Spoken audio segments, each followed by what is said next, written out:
Hello there, everybody. Welcome back. I'm Daniel, could possibly have Jimmy Neutron hair under this hat, Valvo. And today we're talking about that special time of year where people take a few precious moments out of their day to give to others. I'm talking, of course, about Tax Day. It's a tax episode. Normal hair. Taxes are fees charged by the government to pay for, well, everything they do. Specifically, sales tax is a fee charged on items purchased. Now, the amount of sales tax you pay is usually determined by a percentage. Oftentimes, sales taxes are implemented by city and state governments to pay for everything they do around you locally. Now let's talk about tax rates.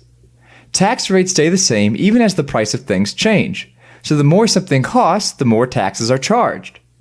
The price and taxes are proportional. For example, say there's an 8%